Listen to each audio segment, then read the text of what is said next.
In this video, I will talk about the historical movies of 2024 that I have seen. There will be movies on this list that aired in 2023 but became available worldwide in the cinemas in 2024, so that is why I also saw them last year and I have brought them here. I will rank the movies in these 5 tiers that I usually use in these videos. I use these 5 tiers for the ranking of the 2023 historical movies too.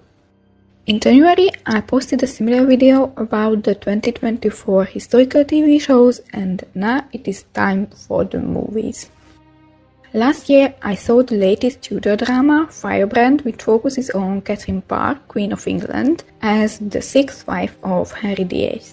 I will not say much about this movie here. I shared my opinion and the whole review of it in a separate video. This movie has some positives, like the acting, especially the main actors' performances, Jude Law's and Alicia Vikander's, and the historically accurate sets and costumes. But it also has some negatives, like the plot, the writing, and the complete historical inaccuracy in the last part of the movie. So I'm not quite sure where to put it, whether it is decent or could have been better. Maybe I will put it in decent, but I must say it is quite a low decent. I also saw several international movies last year. One of them was the South Korean movie The 12th of December, The Day. It depicts one day, basically, when the military coup took place that ended the Fourth Republic of Korea. I read about this movie that it was a big hit in South Korea. It became the 4th highest grossing Korean film of all time, and it was the movie that the country selected as their entry for the Best International Feature Film category for the 2025 Oscars. Given how great the Korean movie industry is, I thought that all this hype would mean that this would be an exceptionally good movie. Well, I must say that for me it didn't quite live up to that hype. I mean, it is an okay movie, exciting most of the time, but I don't think it is so great that I could put it in the very good tier, only in the decent one. Then I saw One Life, a biographical drama film based on the true story of British humanitarian Nicholas Winton, who successfully helped 669 predominantly Jewish children in German-occupied Czechoslovakia to hide and flee in 1938-39, just before the beginning of World War II. Now, I have to say that I find it quite difficult to rank this movie.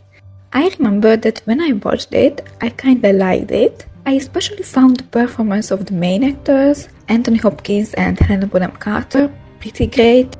However, I barely remember anything about this movie now. I almost forgot to put it on this ranking list because I just didn't remember I saw it. So if it was so forgettable, then I think it doesn't deserve to be in the decent tier, only below that.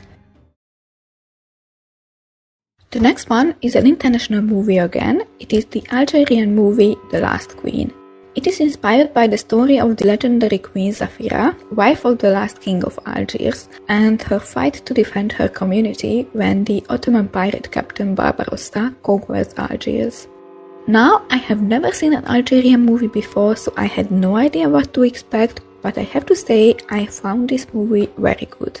It looks beautiful, the plot is very exciting and unpredictable, the acting is great, the characters are interesting, and there is excellent dynamic between them. So, this is the first one that belongs in the second highest category now. Still remaining on international waters, the next one is Semmelweis, a Hungarian movie. It is about 19th century Hungarian physician and scientist Ignaz Semmelweis, who was an early pioneer of antiseptic procedures and was nicknamed the Savior of Mothers. The movie is about how he investigates and discovers the causes of childbed fever, thus the nickname Savior of Mothers. Now, this movie was a big success in Hungary, so much so that it became the official submission of Hungary for the Best International Feature Film of the Academy Awards in 2025. So, I had high expectations, And I can't say the movie met them. It is okay, but nothing great. The acting is not so good sometimes, and also there are plot holes in the story. So I think I should put this into the middle tier. Now, the next one is a really famous movie, The Zone of Interest, which won an Oscar in 2024 as Best International Feature Film. It focuses on the life of German Auschwitz commandant Rudolf Höss and his wife Hedwig, who live with their family next to the concentration camp. I saw this movie right after it got all those awards, including the Oscar, when there was a great hype around it, so I had high expectations. And, well, if I said I liked it, I would lie. It is not that I disliked it, I just found it very boring, and I literally fell asleep while watching it. Literally. I know, it is probably my fault that I don't like it. Everyone seems to think it is a great movie. I know. I don't understand that Oscar at all. I have seen better international movies nominated that year. The Society of the Snow was a much better movie in my opinion, and so was The Promised Land. So yeah, it is probably just me, but I feel like I can't rank it higher than could have been better. The next one is an international movie again. It is the Czech movie Brothers, which follows the story of the Machine Brothers, who put up armed resistance against the communist regime in Czechoslovakia in the 50s. It was the Czech entry for the Best International Feature Film last year at the Oscars, and although it didn't get nominated, I think this is also better than The Zone of Interest.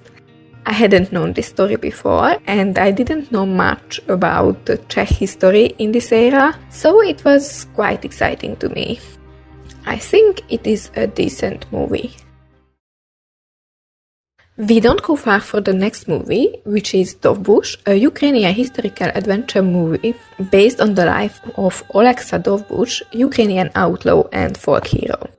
This movie was made before the war, and its premiere was scheduled to early 2022, I think, and then it got postponed again and again, and finally it had an international premiere last year, with Polish help, I think. The film takes place in the early 18th century in the Carpathians of the Polish-Lithuanian Commonwealth, and Dovbush is portrayed as a Robin Hood-like figure who helps the poor and fights against the oppressing lords of the country. It is a classic feudal story with a folk hero helping the common people and standing up against the rich oppressors.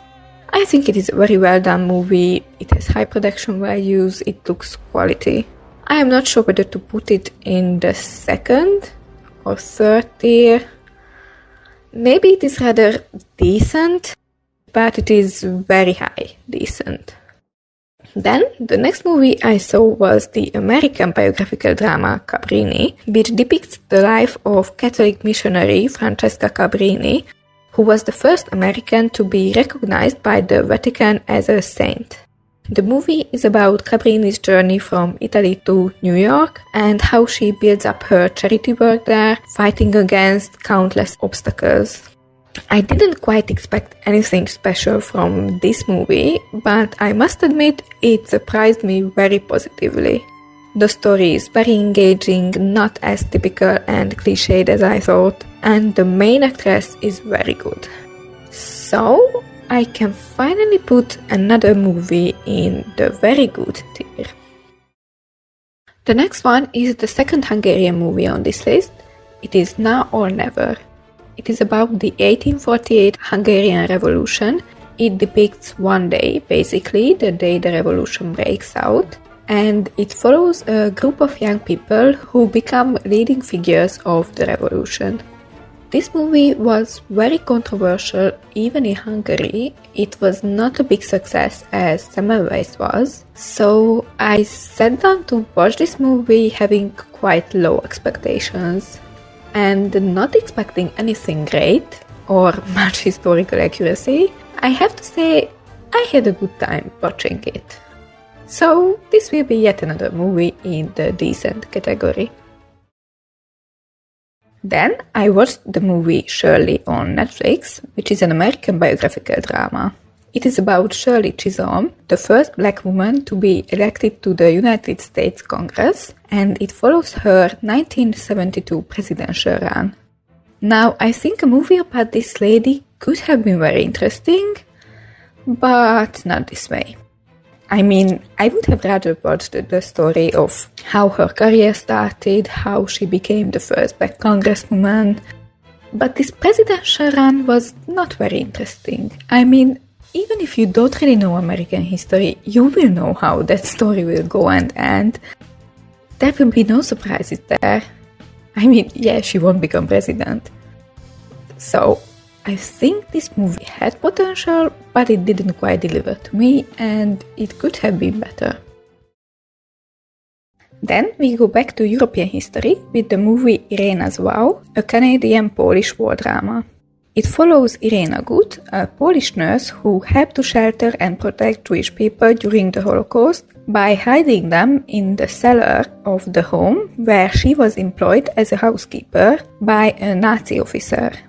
Now, I think I said it in my TV show ranking video too, that there are so many movies and TV shows coming out about this topic every year that it is not easy to stand out, to make a memorable movie, to show something new about this.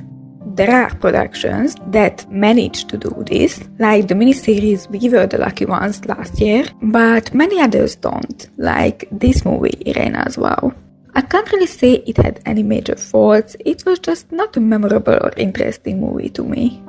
So, this will also go into the could have been better tier. Oh, this ranking is starting to look quite bad. The next one is The Ministry of Ungentlemanly Warfare, which is an action comedy film. Not many historical movies belong to that genre. Made by Guy Ritchie and starring Henry Cavill. The film portrays a heavily fictionalized version of the role played by Winston Churchill's Special Operations Executive in Operation Postmaster in World War II. Well, I think it was a fun movie. It had a typical Guy Ritchie action style, although I have seen many better movies from him. I think this was nothing special, it was decent.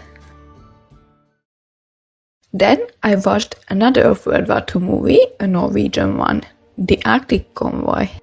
It is set in 1941 after the Nazi invasion of the Soviet Union, and the plot follows a ship that was part of a convoy that sailed through the Arctic Sea to bring war materials to the Soviet Union. Now, in the past few years, I have watched several Norwegian war movies, and I have seen both better and worse ones than this. I think it has some exciting parts and it is not too long, so it keeps your attention during the whole time. But there was nothing very memorable or special about it, so this will also go into the middle category. Then comes yet another World War II movie. This is what I mean when I say there are so many movies created about this era every single year. Now, this movie is an Italian movie, Comandante. I had never seen an Italian World War II movie before, so it was quite interesting to see the Italian perspective of the war. The film tells an episode of the Battle of the Atlantic, when an Italian submarine sank a Belgian ship, and the submarine's commander decided to disobey orders and rescue the ship's crew. It is a very moving and beautiful story. The actors are great, and the effects, the scenes on the sea and in the submarine under the sea look great. So I think this will finally be higher than the middle. It goes into the very good tier. Then let's see yet another World War II drama. I swear at least half of the historical movies made worldwide are World War II movies. This one is a German movie, Goebbels and the Führer. It is set between 1938 and 1945, and it focuses on Joseph Goebbels, Hitler's propaganda minister, and his relationship with Hitler throughout the years. I think this is a very well written movie and the two main actors were excellent, but I must say I usually have a very hard time liking movies with no likable or relatable characters. So I admit this is a quite good movie, but I feel like I still can't put it higher than the middle tier. Then for a change, here comes another World War II movie. Lee, a British biographical war drama starring Kate Winslet in the titular role. The movie is about Lee Miller, a fashion model turned photographer who became an important war correspondent during World War II. Now, I thought this would be a usual cliché biographical movie, but luckily I was very wrong.